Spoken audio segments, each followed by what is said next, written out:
నమస్తే welcome to prime nine desk analysis నేను మీ బ్రహ్మనాయుడు ప్రధానంగా కనుక చూస్తే టీడీపీ జనసేన కూటమికి సంబంధించి ఉమ్మడి గుంటూరు ఉమ్మడి కృష్ణా జిల్లాలో ఎవరికి ఎన్ని స్థానాలు అనే దాని మీద అయితే పెద్ద ఎత్తున చర్చ మొదలైంది అయితే ప్రధానంగా చూస్తే ఒక ప్రధానమైనటువంటి సామాజిక వర్గానికి ఈ రెండు జిల్లాల్లో అన్యాయం జరుగుతుంది అనేటువంటి గతంలో కూడా కాపు సామాజిక వర్గానికి చెందినటువంటి నేతలందరూ కూడా ఉమ్మడి గుంటూరు జిల్లా వేదికగా కూడా గలమెత్తిన పరిస్థితి ఉంది అయితే దీని మీద రకరకాల కథనాలతో వారు గొంతులొక్కేటువంటి ప్రయత్నం కూడా గతంలో చేశారు ప్రధానంగా కనుక చూస్తే అధికార వైఎస్ఆర్ కాంగ్రెస్ పార్టీ సామాజిక న్యాయాన్ని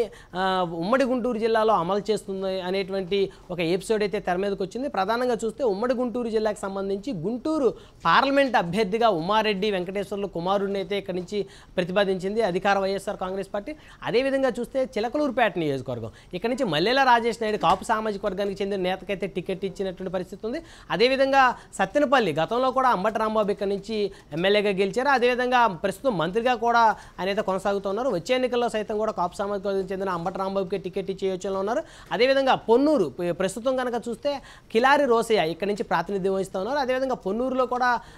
ఇంకా ఎవరు ప్రాతినిధ్యం వహిస్తారనే మీద స్పష్టత లేదు మొదటి నుంచి కూడా కమ్మ సామాజిక వర్గానికి కంచుకోవటమైనటువంటి పొన్నూరు నియోజకవర్గంలో మొట్టమొదటిసారి వైఎస్ఆర్ కాంగ్రెస్ పార్టీ ఒక ప్రయోగం చేసిందని చెప్పొచ్చు ఇక్కడ కిలారి రోసయ్యకి టికెట్ ఇచ్చి అయితే గెలిపించిన పరిస్థితి ఉంది అదేవిధంగా చూస్తే గుంటూరు 2 నియోజకవర్గం ఈ నియోజకవర్గంలో ప్రస్తుతం ఆంధ్రప్రదేశ్ వైద్య ఆరోగ్య శాఖ మంత్రి విడుదల రజనీని ఇక్కడ నుంచి పోటీ నుంచి ఆలోచనలో ఉన్నారు అయితే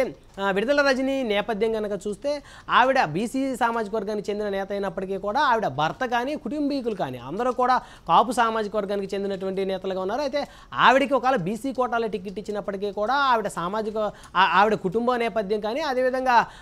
ఆర్థిక వనరులు ఎవరైతే సమకూర్చుతారో అధికారాన్ని ఎవరైతే అనుభవిస్తారో వారందరూ కూడా కాపు సామాజిక వర్గానికి చెందినటువంటి నేపథ్యం ఉందని చెప్పుకోవచ్చు ప్రధానంగా చూస్తే ఉమ్మడి గుంటూరు జిల్లా అయితే జగన్మోహన్ రెడ్డి కాపు సామాజిక వర్గానికి అయితే పెద్దపీట వేసాడని చెప్పొచ్చు ఇక్కడ ఈ సామాజిక వర్గానికి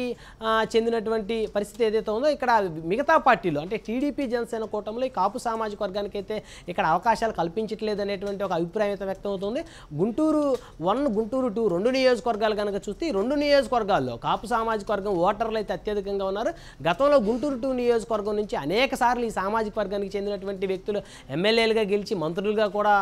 బాధ్యతలు స్వీకరించారు వారిలో ప్రధానంగా చూస్తే నిశంకరావు కుటుంబీకులు అదేవిధంగా శనక్కాయల అరుణ ఆవిడ మంత్రిగా కూడా పనిచేశారు అదేవిధంగా కన్నా లక్ష్మీనారాయణ సైతం ఇక్కడ ఎమ్మెల్యేగా గెలిచి మంత్రిగా పనిచేశారు అలాంటి నియోజకవర్గంలో టీడీపీ జనసేన కూటమిలో ఇక్కడ వరకు మొండి చేయి చూపుతున్నారనేటువంటి చర్చ కూడా జరుగుతుంది అదేవిధంగా మిగతా నియోజకవర్గాలు చూస్తే అటు చిలకలూరుపేట అయినా అదేవిధంగా పొన్నూరు అయినా మిగతా ఏ నియోజకవర్గాలు చూసినప్పటికీ కూడా కాపు సామాజిక వర్గం ఓటర్లు అధికంగా ఉన్నటువంటి ఈ నియోజకవర్గాల్లో ఆ సామాజిక వర్గానికి మొండి చేయి చూపుతున్నారని చెప్పొచ్చు కేవలం ఒక సత్తెనపల్లి నియోజకవర్గంలో మాత్రమే ప్రస్తుతం కన్నా లక్ష్మీనారాయణ రేస్లో ఉన్నారు అయితే ఆయనకి కూడా టికెట్ ఇస్తారా లేకపోతే చివరి నిమిషంలో టికెట్ ఇవ్వకుండా మొండి చేయి చూపుతారా అనే దాని మీద